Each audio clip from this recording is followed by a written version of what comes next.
أعوذ بالله من الشيطان الرجيم. بسم الله الرحمن الرحيم. ألف لام را. تلك آيات الكتاب المبين. إنا أنزلناه قرآنا عربيا لعلكم تعقلون. نحن نقص عليك أحسن القصص بما أوحينا إليك هذا القرآن وإن كنت من قبله لمن الغافلين.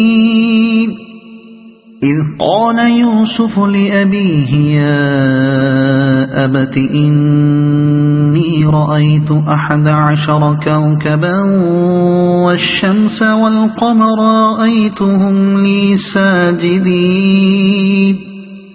قال يا بني لا تقصص رؤياك على إخوتك فيكيدوا لك كيدا إن الشيطان للإنسان عدو مبين. وكذلك يجتبيك ربك ويعلمك من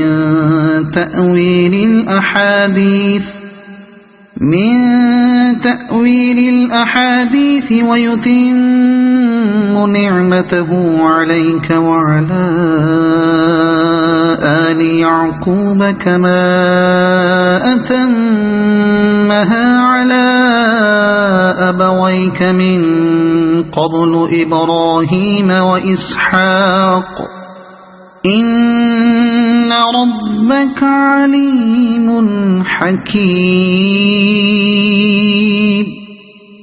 لقد كان في يوسف وإخوته آيات للسائلين إذ قالوا ليوسف وأخوه أحب إلى أبينا منا ونحن عصبة إن أبانا لفي ضلال مبين. اقتلوا يوسف أو اطرحوه أرضا يخل لكم وجه أبيكم وتكونوا من بعده قوما صالحين. قال قائل منهم لا تقتلوا يوسف وألقوه في غيابة الجب يلتقطه بعض السيارة إن كنتم فاعلين. قالوا يا أبانا ما لك لا تأمنا على يوسف وإنا له لناصحون. أرسله معنا غدا يرتع ويلعب وإنا له لحافظون. قال إني ليحزنني أن تذهبوا به وأخاف أن يأكله الذئب وأنتم عنه غافلون. قالوا لئن أكله الذئب ونحن عصبة إنا إذا لخاسرون. فلما ذهبوا به وأجمعوا أن يجعلوه في غيابة الجب وأوحينا إليه لتنبئنهم بأمرهم هذا وهم لا يشعرون. وجاءوا أباهم عشاء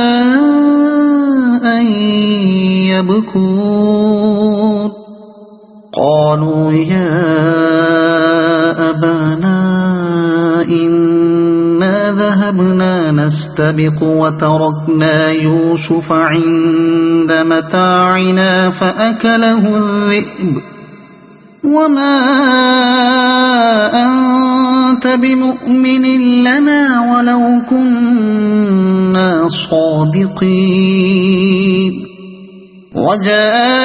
وجاءوا على قميصه بدم كذب قال بل سولت لكم أنفسكم أمرا فصبر جميل والله المستعان على ما تصفون وجاءت سيارة فأرسلوا واردهم فأدلى دلوه قال يا بشرى هذا غلام وأسروه بضاعة والله عليم بما يعملون